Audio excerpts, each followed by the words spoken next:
First contact. The quantum detection grid on the outskirts of the Zephyrian Empire's Helios sector recorded the anomaly at precisely 3:27 Galactic Standard Time.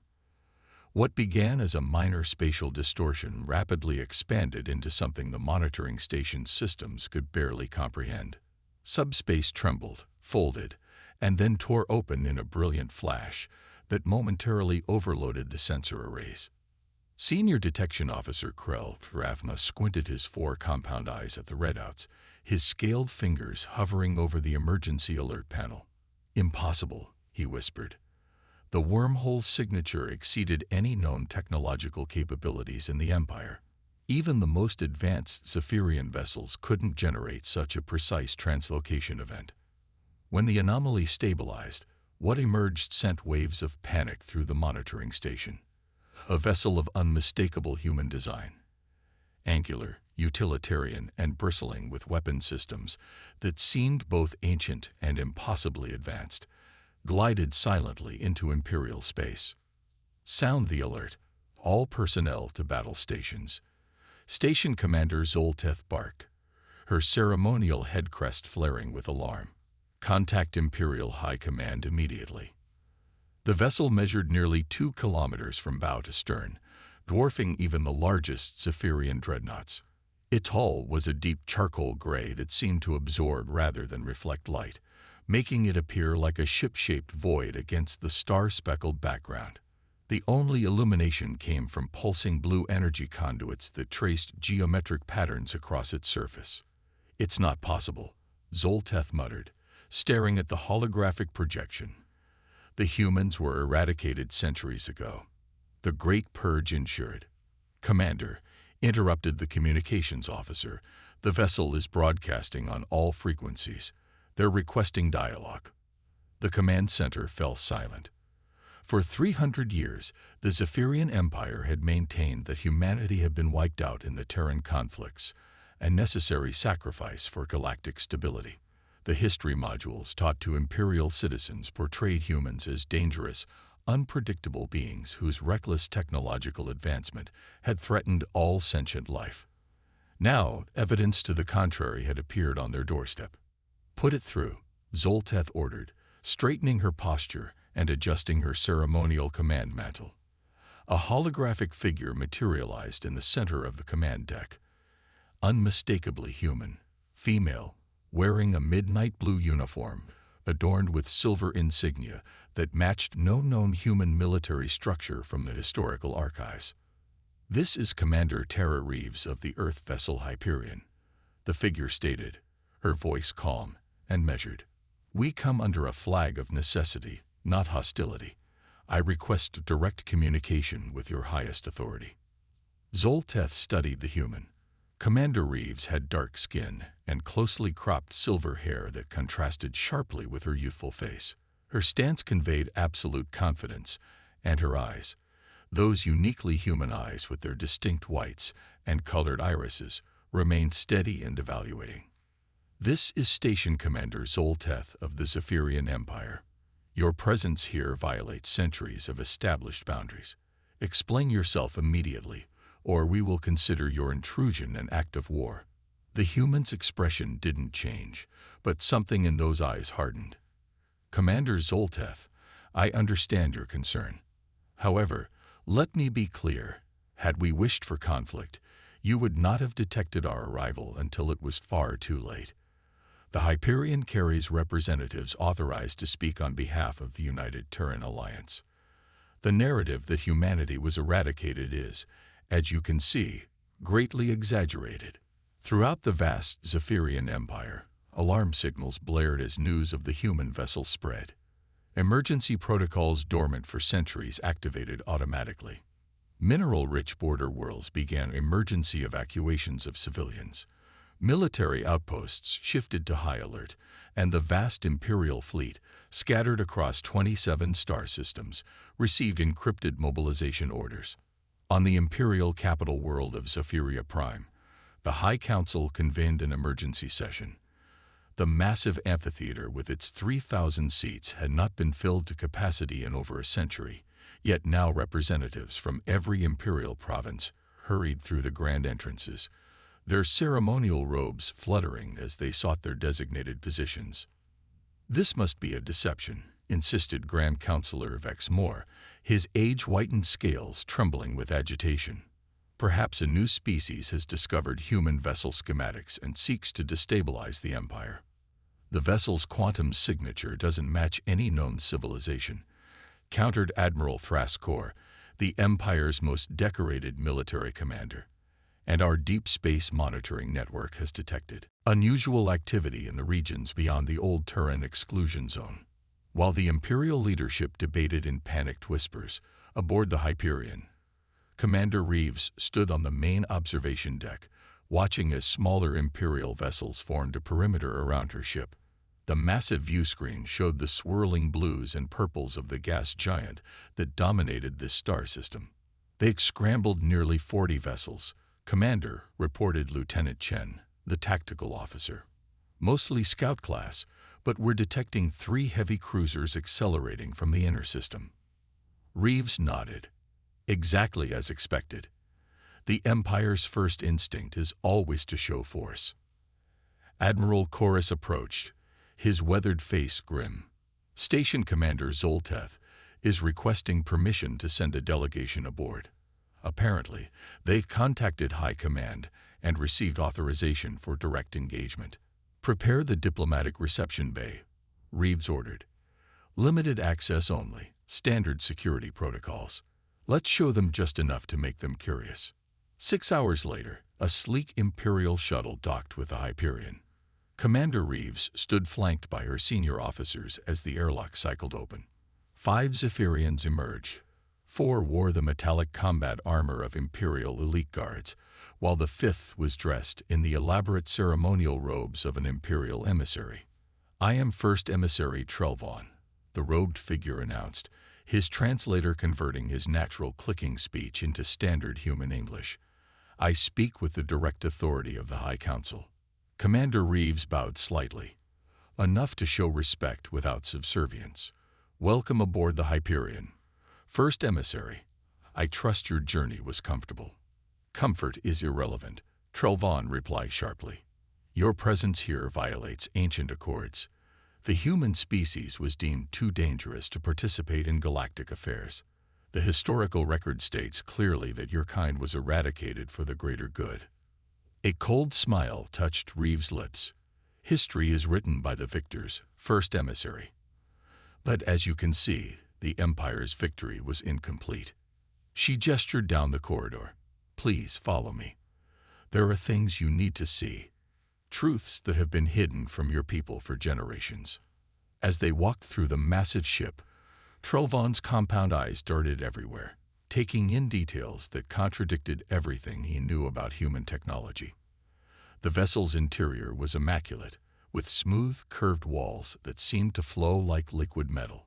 Crew members moved with purpose, nodding respectfully as the delegation passed. "Your ship," Trelvon finally said, breaking an uncomfortable silence. "It bears little resemblance to human vessels from our historical records." 300 years is a long time, Emissary," Reeves replied. "We've had to evolve." They entered a vast chamber dominated by a holographic projector. Commander Reeves activated it with a gesture, and a 3-dimensional map of the galaxy materialized, with particular regions highlighted in pulsing red. 3 weeks ago, our deep space monitoring network detected these anomalies, she explained. They match patterns we've been tracking for the last century, evidence of an incursion. Trelvon's head crest twitched with confusion. Incursion from whom? Not whom. First Emissary. What? Commander Reeves manipulated the display, zooming in on one of the red zones. We call them the Void. They exist in a dimensional state slightly offset from our reality. They perceive organic life as energy to be harvested. The display showed grainy footage of something vast and formless, a darkness that seemed to absorb light around it as it engulfed what appeared to be a colony world. The scene shifted to defensive measures being deployed, weapons that distorted space itself, forcing the darkness back. This is why we've returned, Reeves continued, her voice somber. The void entities are approaching Imperial space. If they breach your borders, your people will have no defense against them. Trelvahn's scales had paled significantly. If this threat is real, why come to us? The Empire drove your people to extinction, or so we believed. Commander Reeves turned to face the emissary directly.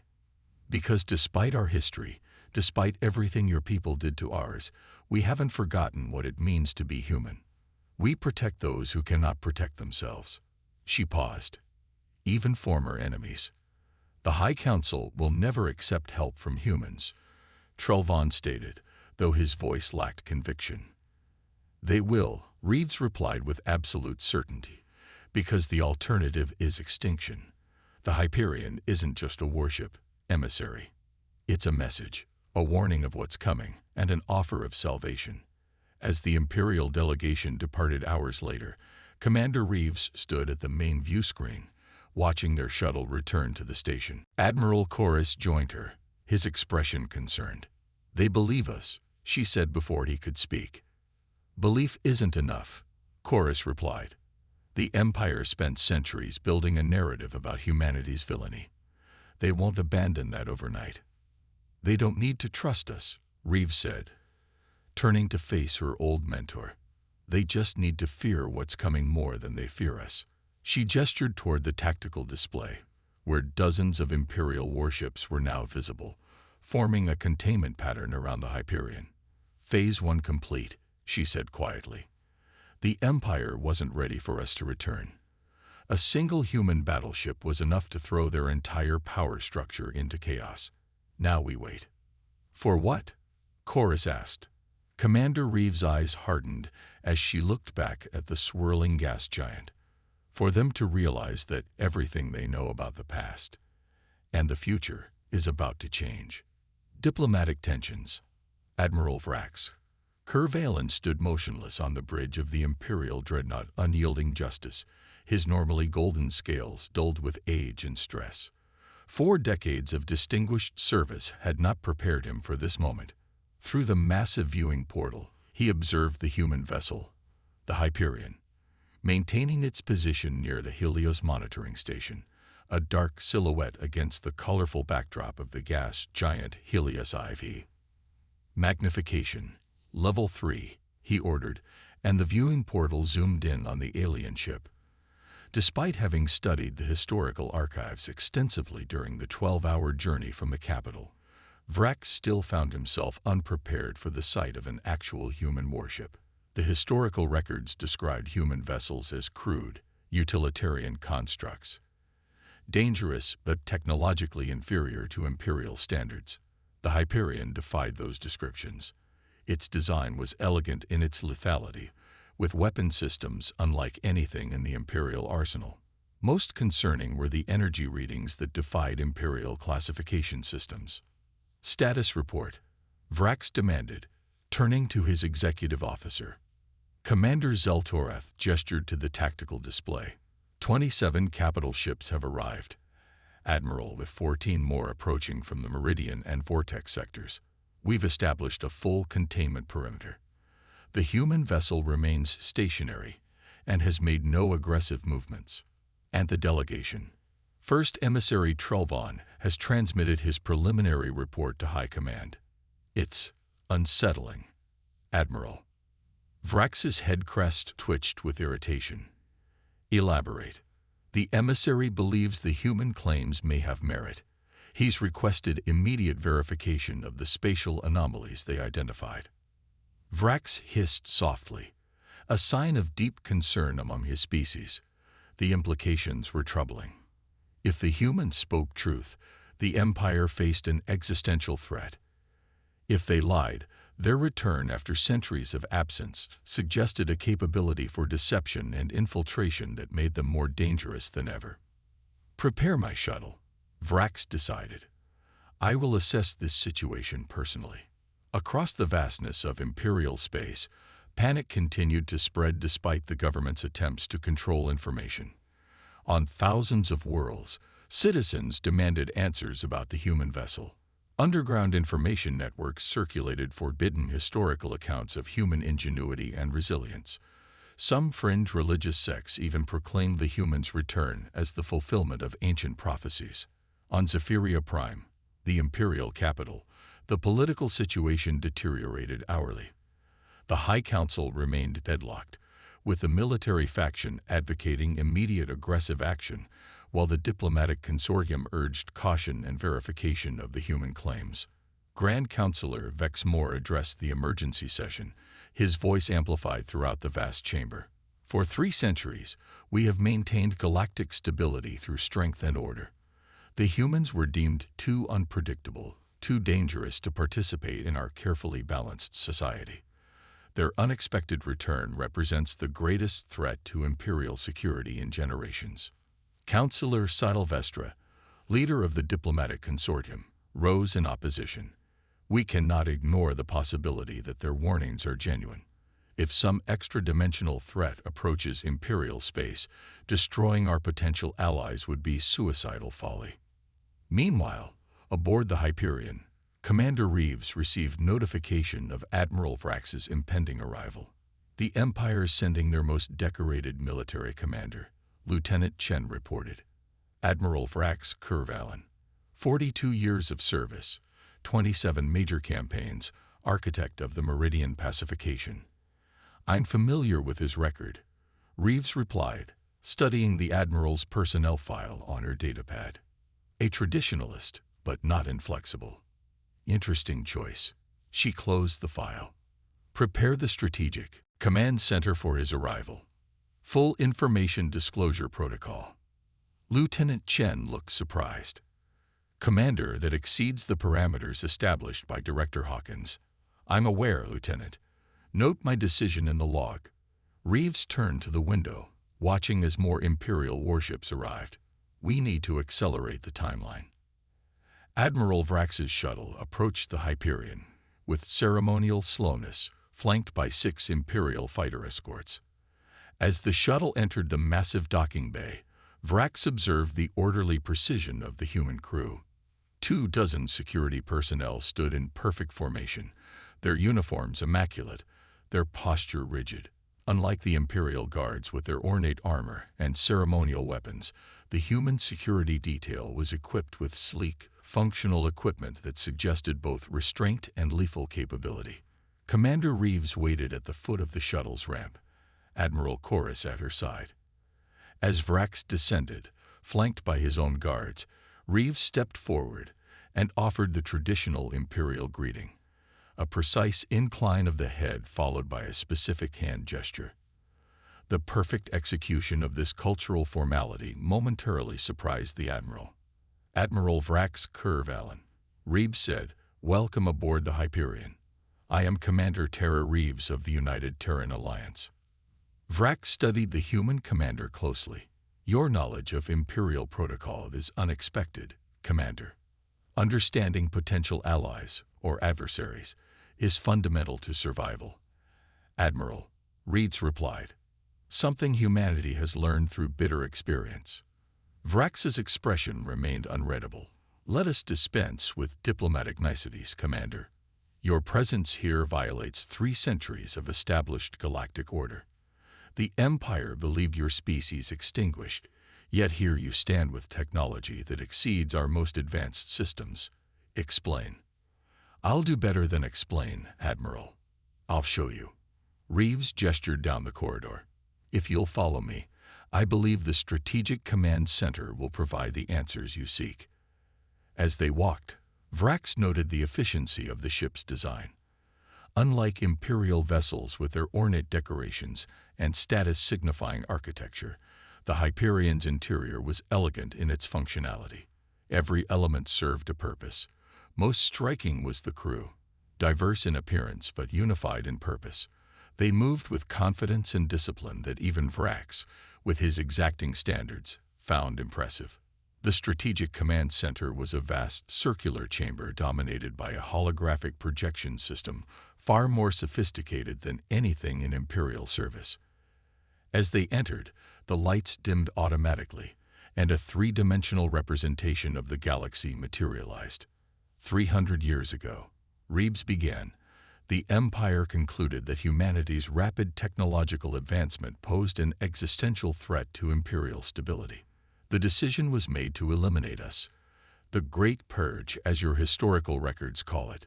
The holographic display showed images of the ancient conflict, human colonies under bombardment, Earth surrounded by imperial warships, the final desperate defense of the Sol system.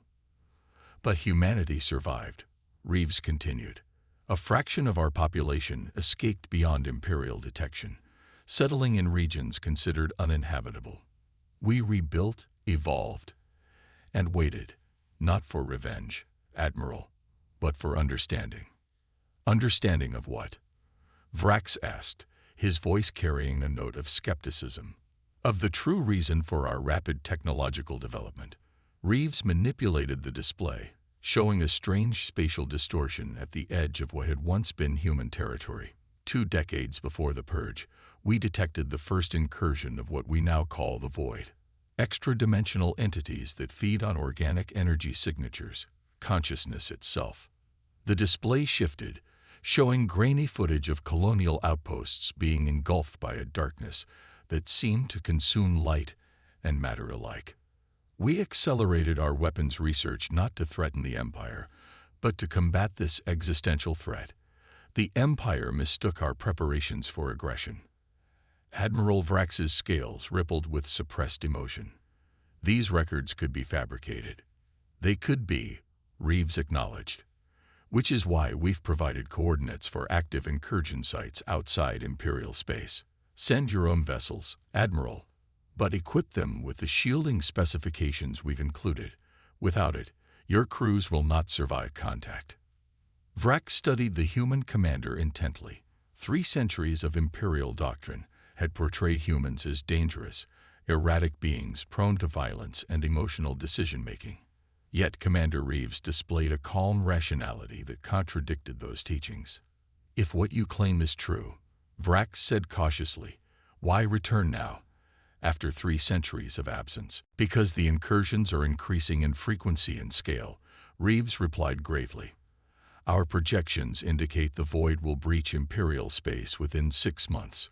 When that happens, your people will have no defense against them. And you offer this warning out of what? Altruism. To spy our attempt to eradicate your species. Commander Reeves smiled slightly, an expression Vrax found difficult to interpret. Not altruism, Admiral. Pragmatism. Humanity cannot defeat the Void alone. Neither can the Empire.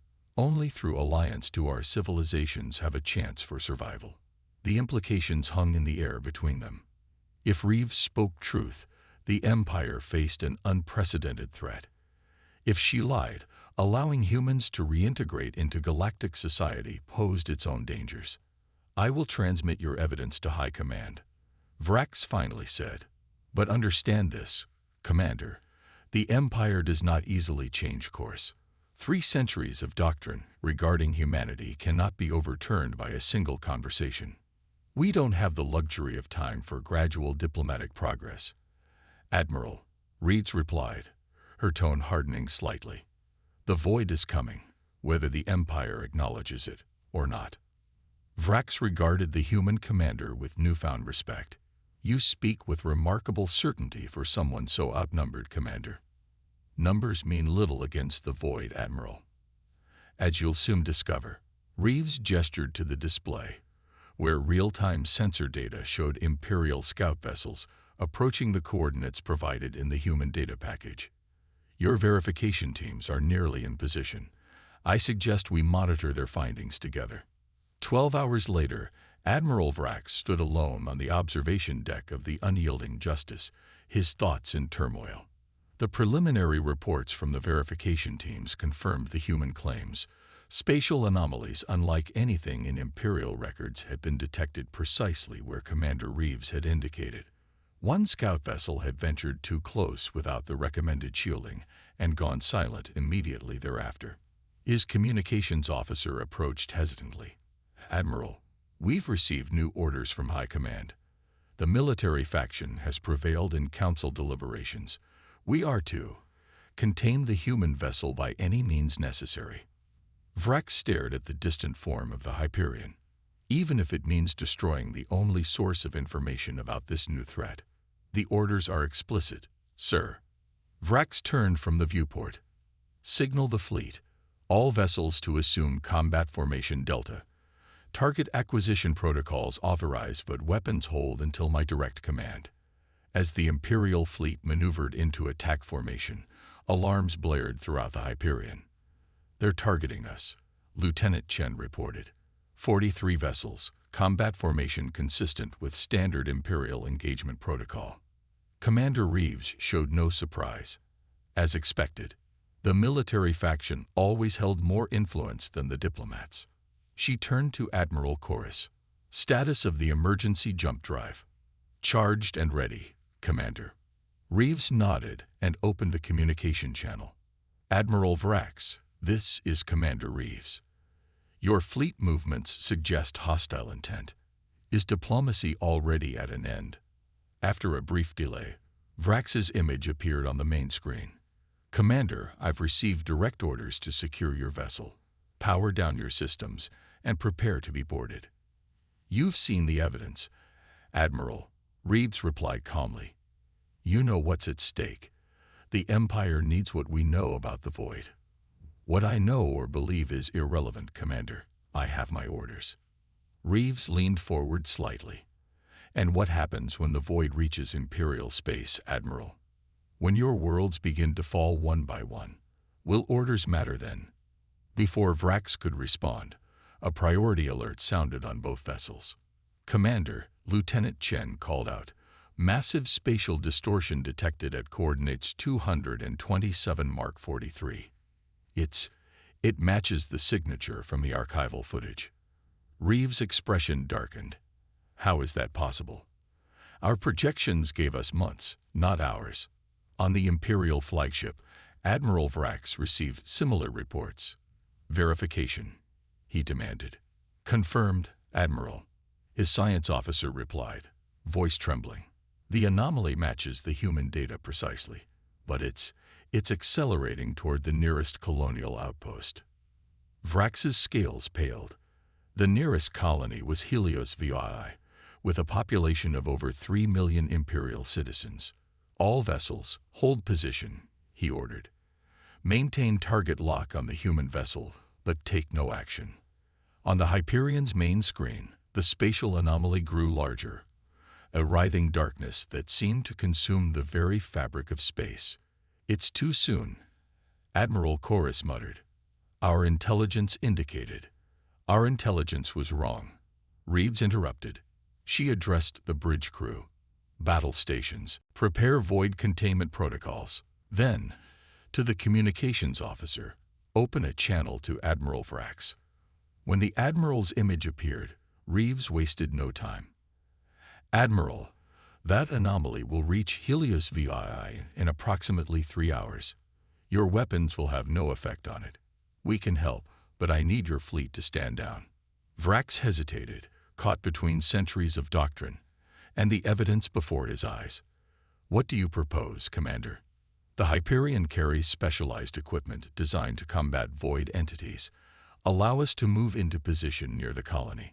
We'll establish a containment field that should repel the initial incursion. And if I refuse? Reeves' expression was grim. Then millions die, Admiral.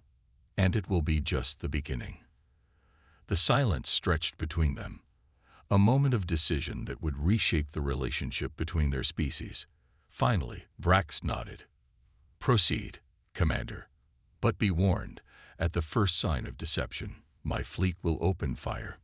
As the communication ended, Lieutenant Chen looked up from her console.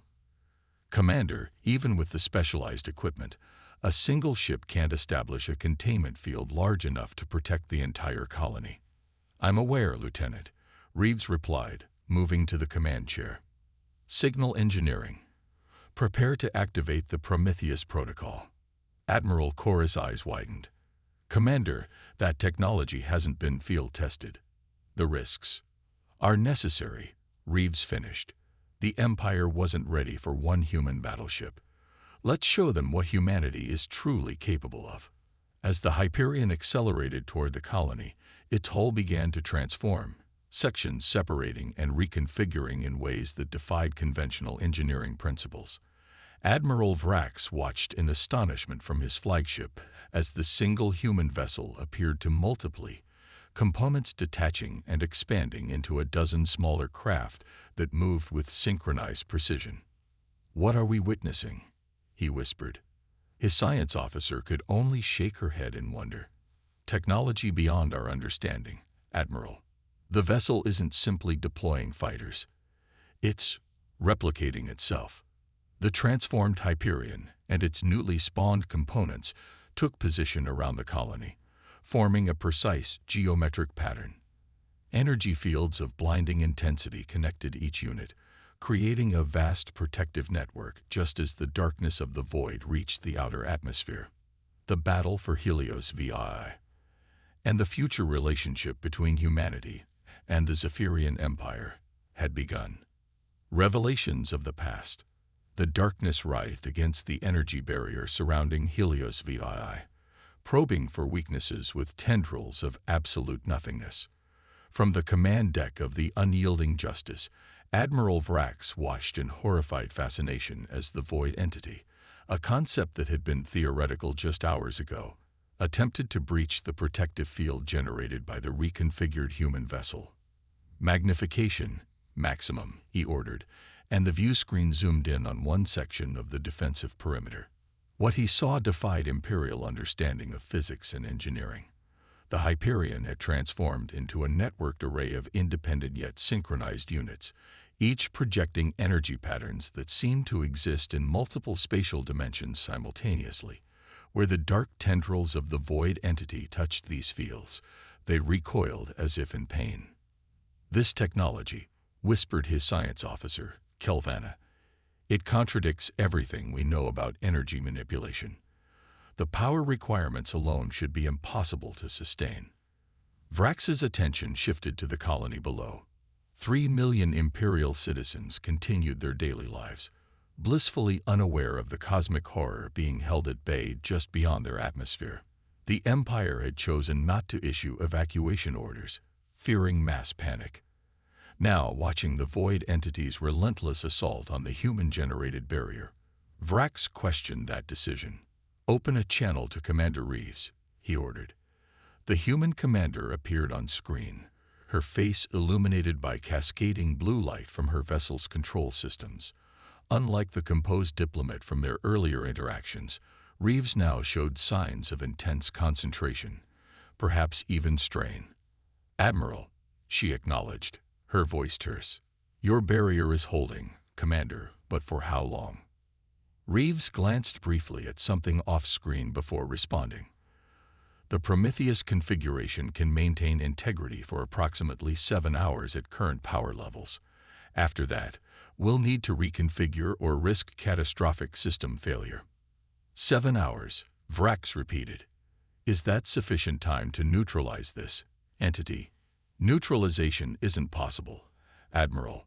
The void exists partially outside our dimensional reality. We can only repel it, contain it, or redirect it." "And which strategy are you employing?" A grim smile touched Reeves' lips. "All three, simultaneously. But we need more time to complete the dimensional fold that will redirect it away from populated space." Vrax considered this information. 3 centuries of Imperial doctrine had portrayed humans as dangerous, impulsive beings whose technological recklessness threatened galactic stability. Yet here was evidence of capabilities far beyond Imperial science. Capabilities being used to protect Imperial citizens. "How can the Empire assist?" he finally asked, a question that would have been unthinkable just hours earlier. Commander Reeves seemed momentarily surprised by the offer. "Your vessel's energy cores could be synchronized with our containment field, extending our operational window. But it would require your ships to maintain precise positions within our defensive matrix. That would place Imperial vessels under human tactical control," Vrax observed. "Yes," Reeves confirmed bluntly. "It would." The Admiral's scaled head crest rippled with conflicted emotion. Such cooperation directly violated High Command's orders. Yet millions of lives hung in the balance. Transmit the positioning coordinates, Vrax decided. I will assign our 12 most advanced vessels to your command structure. As the communication ended, his executive officer approached cautiously. Admiral, integrating with human technology exceeds your authority. High Command has been explicit about maintaining operational independence. Note my decision in the official log. Commander, Vrax replied, his gaze fixed on the battle unfolding before them. And include my personal observation that when facing extinction, doctrine becomes a luxury we cannot afford. Aboard the central component of what had once been the Hyperion, Commander Reeves directed the complex dance of technology and tactical positioning. Around her, the bridge crew worked with focused intensity, their fingers flying across control interfaces that glowed with intricate patterns of light. Imperial vessels moving into position, Lieutenant Chen reported. Their energy signatures are compatible, but their power output is lower than anticipated. Compensate with auxiliary relays, Reeves ordered. Establish quantum entanglement with their core systems. Admiral Chorus approached her command station, his weathered face grim. The void entity is adapting to our containment patterns, Commander. Energy drain has increased by 12%. Reeves nodded, unsurprised. They always adapt. That's what makes them so dangerous. She activated the ship-wide communication system. All personnel, prepare for Phase 2 integration. Full neural interface protocols authorized. Throughout the transformed vessel, human crew members connected neural interfaces to their command stations, technology strictly forbidden under old Imperial edicts. These interfaces allowed direct mind-to-system communication, dramatically increasing reaction times and processing capabilities. On the Imperial vessels now integrated into the defensive matrix, the Zephyrian crews watched in astonishment as their systems began operating at efficiencies previously thought impossible. Power flowed through optimized pathways, shields harmonized at frequencies beyond standard parameters, and weapon systems recalibrated to project energy in patterns that reinforced the containment field. Admiral Vrax received continuous updates as the combined human-Imperial defense network stabilized. Remarkable, he murmured, studying the technical data. Their systems are enhancing ours rather than simply linking with them. His tactical officer nodded in agreement. The efficiency algorithms they've implemented. We've been researching similar concepts for decades without success. As the battle against the void entity continued in space above Helios VI, a different conflict unfolded in the Imperial capital. The emergency session of the High Council had devolved into faction-driven chaos as news of Admiral Vrax's unauthorized cooperation with the humans spread. Grand Counselor Vex Moore pounded his ceremonial staff against the chamber floor, demanding silence. This is precisely the scenario our ancestors warned against, he thundered. The humans seduce us with promises of salvation, while infiltrating our command structures and technology infrastructure. Councillor Sylvestra, leader of the diplomatic consortium, rose in opposition. The reports are clear. Millions of our citizens would already be dead if not for the human intervention. Their technology is containing a threat we cannot even properly perceive, let alone combat. From the shadows at the rear of the chamber, a slender figure observed the proceedings with calculated interest. Renvex, Director of Imperial Intelligence, had maintained silence throughout the debate. Now, as the Council spiraled further into ideological entrenchment, he approached the central speaking platform.